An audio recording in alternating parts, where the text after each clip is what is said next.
I am Frédéric Bordry, Director for Accelerator and Technology at CERN, a member of the Global Energy Prize International Award Committee. Welcome to my living room. I am in Saint-Genis-Pouilly in France, very close from CERN, in teleworking. CERN, the European Organization for Nuclear Research, is now in safe mode from mid-March due to the COVID pandemic.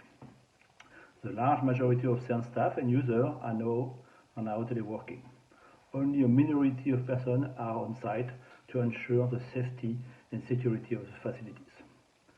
CERN is a world-leading laboratory in particle physics and in related technology. As such, it is a hub of resources at mechanical, electrical workshop, design and prototype facility, advanced technology, expertise ranging from science and engineering to industrialization, and including the worldwide electric computing grid with a large storage capacity and analytical tools. The 18,000 members of the CERN committee felt that their technology expertise could be used in the collective fight against the COVID-19.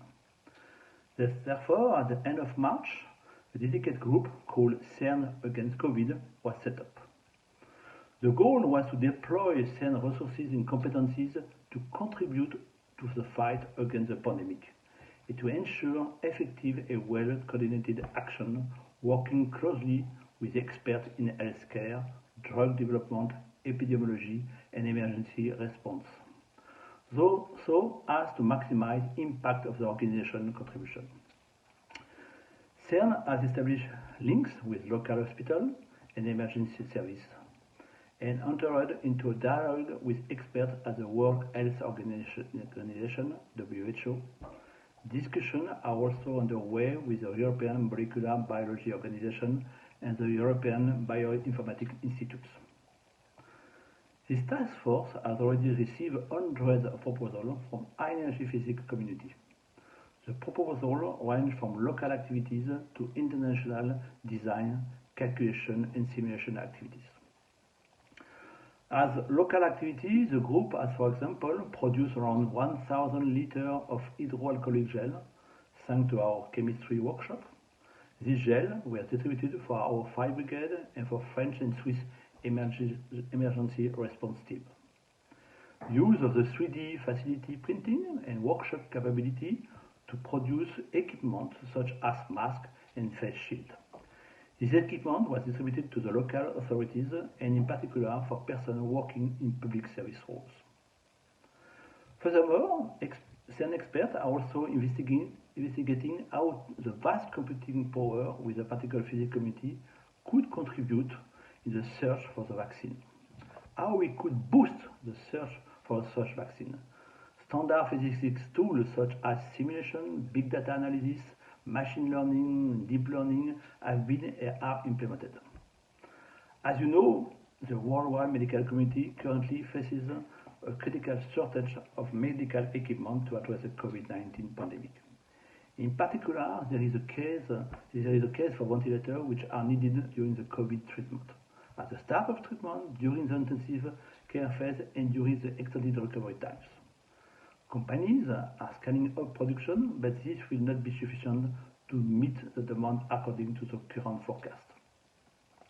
The CERN LHCb is one of the 4 LHC experiments. These physicists came up with the idea for the ventilator after realizing that the technology used to supply and control the flow gas in particle detector could be adapted to help patients suffering with COVID-19. Known now as a high-energy ventilator, HEV, the device could be used to help treat patients with mild form of the disease, or those who are in the recovery phase, freeing up more advanced machines for more severe cases.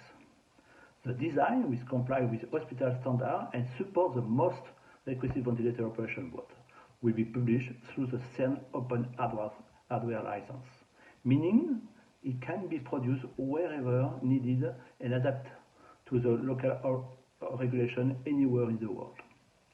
The first prototype was done at CERN in 27 of March. The ventilator is based on components that are very simple and inexpensive to buy and can be powered with batteries, solar panel, or an emergency generator.